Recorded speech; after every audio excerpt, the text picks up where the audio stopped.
Bismillahirrahmanirrahim. Qul huwallahu ahad, Allahus samad.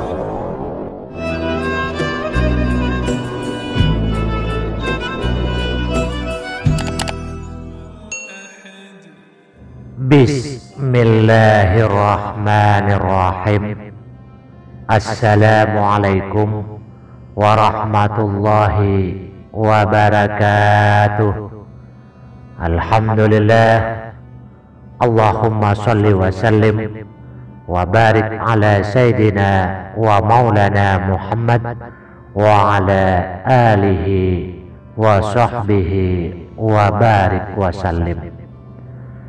Jamaah setia channel Maswil Huda yang dirahmati Allah, harapan dan doa saya semoga saudaraku semuanya selalu diberikan kesehatan, dilapangkan rezekinya, diampuni dosa-dosanya, dan dipanjangkan umurnya. Amin ya rabbal alamin. Ketahuilah wahai saudaraku, setidaknya ada 9 waktu yang kita sangat dianjurkan untuk membaca surah Al-Ikhlas bersama dengan mau'idatain, yaitu surah Al-Falaq dan surah An-Nas. Selain mendapatkan pahala yang berlipat ganda, membaca surah Al-Ikhlas di 9 waktu ini akan mendapatkan keutamaan, kelebihan tersendiri, dan semoga kita bisa mendapatkan keberkahan dengan mengamalkannya. Pertama, yaitu pada waktu pagi dan waktu petang. Pada waktu ini kita dianjurkan untuk membaca surah Al-Ikhlas bersama dengan mau'idatain, yaitu surah Al-Falaq dan surah An-Nas, masing-masing sebanyak 3 kali. Keutamaan yang diperoleh yaitu akan dijaga dari segala sesuatu, dari segala keburukan. Dari Mu'az bin Abdullah bin Hubaib, dari bapaknya, ia berkata, kharajna fi lailati matarin wa dhulmatin. Pada malam hujan lagi gelap gulita, kami keluar mencari Rasulullah sallallahu alaihi wasallam untuk sholat bersama kami. Lalu kami menemukannya. Beliau bersabda, apakah kalian telah sholat? Namun sedikit pun aku tidak berkata-kata. Beliau bersabda, katakanlah. Namun sedikit pun aku tidak berkata-kata. Beliau bersabda, katakanlah. Namun sedikit pun aku tidak berkata-kata. Kemudian beliau bersabda, katakanlah, hingga aku berkata, faqultu ya Rasulullah ma aqulu. Wahai Rasulullah, apa yang harus aku katakan? Qala qul huwallahu ahad wal mu'awwidatain. Rasulullah bersabda, katakanlah, bacalah surah qul huwallahu ahad dan qul a'udzu birabbin nas dan qul a'udzu birabbil falaq hina tumsi wa hina tusbihu, ketika waktu sore dan ketika waktu petang. Salasa marratin, sebanyak 3 kali. Takfika min kulli syai'in, maka dengan ayat-ayat ini Allah Subhanahu wa ta'ala akan mencukupkanmu, akan menjagamu dari segala keburukan-keburukan. Selanjutnya, yang kedua, waktu yang dianjurkan untuk membaca surah Al-Ikhlas yaitu ketika hendak tidur. Pada waktu ini kita dianjurkan membaca surah Al-Ikhlas, surah Al-Falaq, dan surah An-Nas dengan terlebih dahulu mengumpulkan kedua telapak tangan, lalu keduanya ditiup, lalu dibacakan 3 kali surah ini. Setelah itu kedua telapak tangan tadi diusapkan pada anggota tubuh yang mampu dijangkau, dimulai dari kepala, wajah, dan tubuh bagian depan. Cara seperti ini dilakukan sebanyak 3 kali.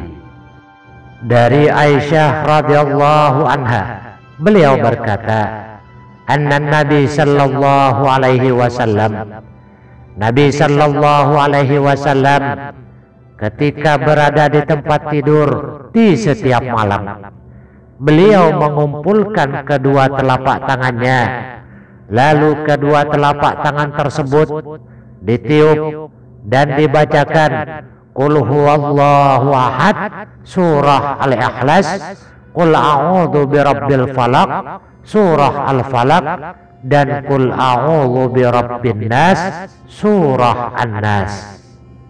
Kemudian beliau mengusapkan kedua telapak tangan tadi pada anggota tubuh yang mampu dijangkau, dimulai dari kepala, wajah, dan tubuh bagian depan. Yaf'alu dzalika salasa marratin. Beliau Rasulullah sallallahu alaihi wasallam melakukan yang demikian sebanyak 3 kali. Yang ketiga, ketika meru'yah atau ketika membaca doa dan wirid untuk penyembuhan ketika sakit. Imam Bukhari membawakan bab dalam sahihnya dengan judul meniupkan bacaan ketika ru'yah. Lalu dibawakanlah hadis serupa, hadis senada seperti yang telah dijelaskan dalam poin kedua.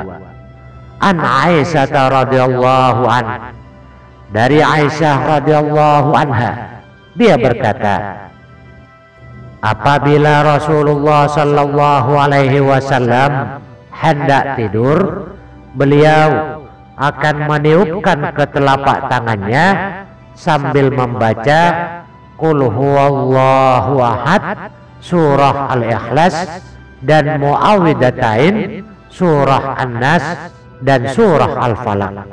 Kemudian beliau mengusapkan ke wajahnya dan seluruh tubuhnya.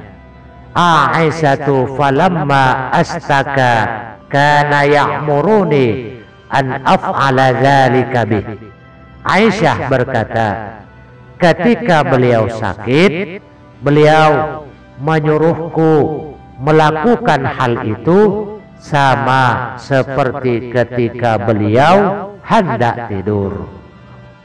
Jadi tatkala meru'yah, kita dianjurkan membaca surah Al-Ikhlas, Al-Falaq, dan An-Nas dengan cara terlebih dahulu mengumpulkan kedua telapak tangan, lalu keduanya ditiup, lalu dibacakan 3 surah tersebut.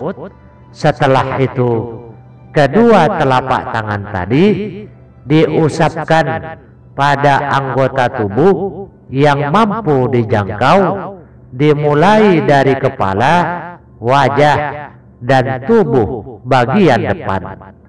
Cara seperti ini diulang-ulang sebanyak 3 kali.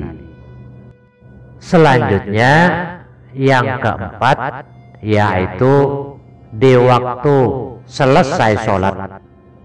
Seusai sholat dianjurkan membaca surah Al-Ikhlas, Al-Falaq, dan An-Nas masing-masing sekali. Dari Uqbah bin Amir, ia berkata, amarani Rasulullah sallallahu alaihi wasallam anna aqra al-mu'awwidati zuhura kulli sholatin. Rasulullah sallallahu alaihi wasallam memerintahkan padaku untuk membaca mu'awwizat di akhir sholat sesudah salam. Adapun yang dimaksud mu'awwizat yaitu surah Al-Ikhlas, Al-Falaq, dan An-Nas. Selanjutnya yang kelima dibaca ketika mengerjakan sholat sunnah fajar qabliyah subuh. Ketika sholat sunnah qabliyah subuh, surah Al-Ikhlas dibaca bersama surah Al-Kafirun.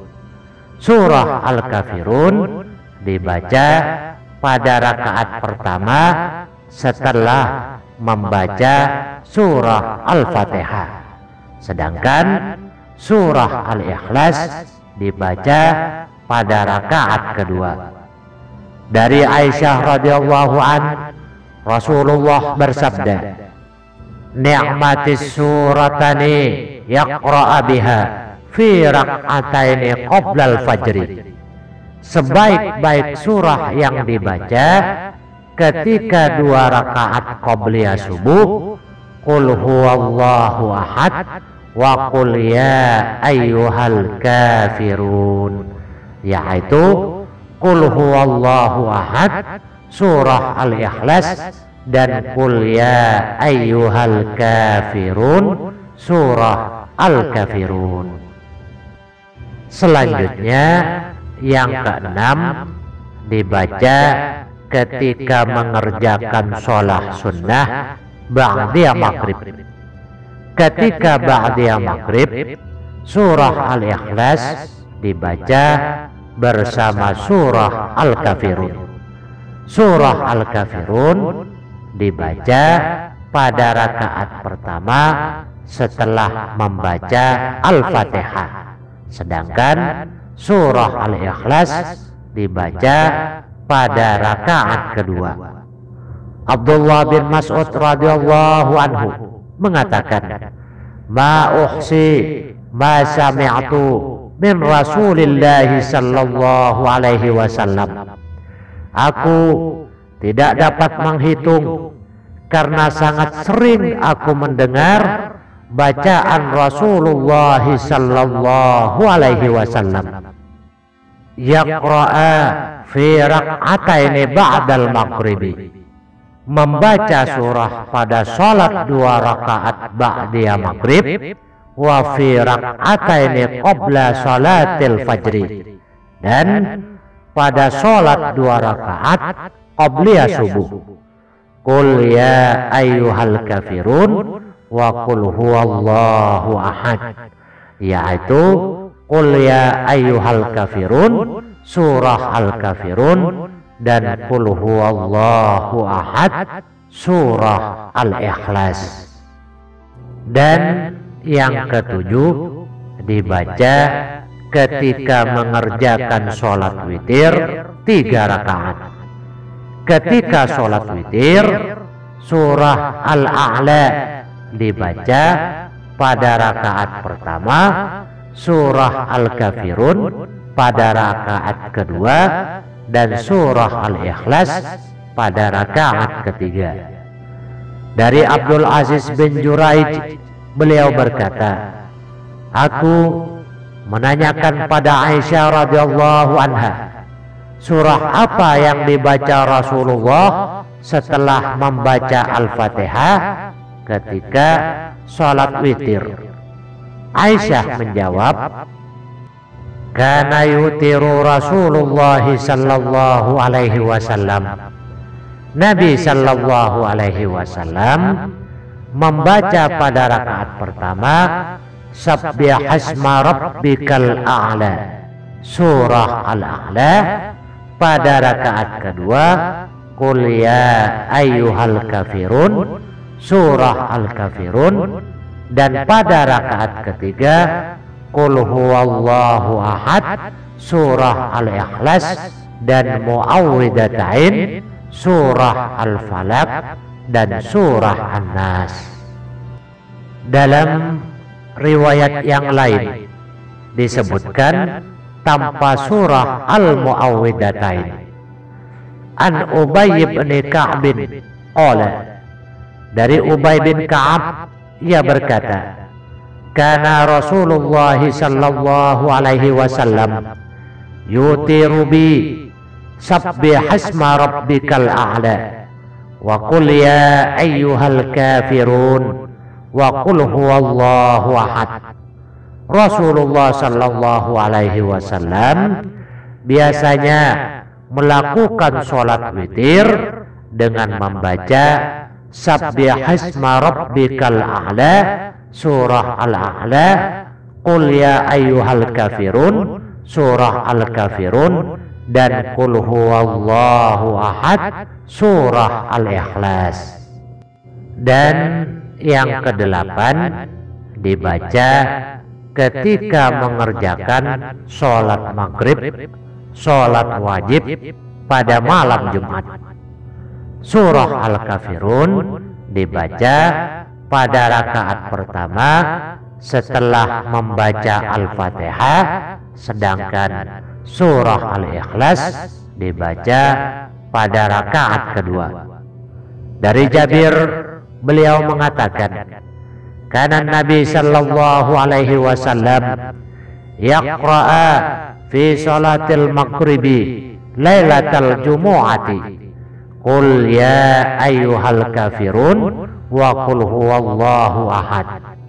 Nabi sallallahu alaihi wasallam biasa ketika sholat maghrib pada malam Jumat membaca Qul ya ayyuhal kafirun dan Qul huwallahu ahad. Dan yang terakhir, yang kesembilan, ketika sholat 2 rakaat di belakang makam Nabi Ibrahim setelah tawaf. Dalam hadis Jabir bin Abdullah radhiyallahu an yang amat panjang disebutkan yang intinya, lantas Nabi sallallahu alaihi wasallam menjadikan makam Ibrahim antara dirinya dan Ka'bah. Lalu beliau melaksanakan sholat 2 rakaat. Dalam 2 rakaat tersebut beliau membaca Qul huwallahu ahad, surah Al-Ikhlas, dan Qul ya ayyuhal kafirun, surah Al-Kafirun. Dalam riwayat yang lain dikatakan beliau membaca Qul ya ayyuhal kafirun, surah Al-Kafirun, dan Qul huwallahu ahad, surah Al-Ikhlas. Inilah, wahai saudaraku, 9 waktu yang sangat-sangat dianjurkan membaca surah Al-Ikhlas. Selain akan mendapatkan berlipat-lipat pahala dengan membaca surah Al-Ikhlas di 9 waktu yang telah disebutkan, insya Allah kita juga akan raih rahasia kelebihan-kelebihan yang sempurna dari surah Al-Ikhlas yang kita baca. Hanya sekian, semoga bermanfaat buat semua saudaraku. Wabillahi taufiq wal hidayah. Wassalamualaikum warahmatullahi wabarakatuh. Bismillahirrahmanirrahim.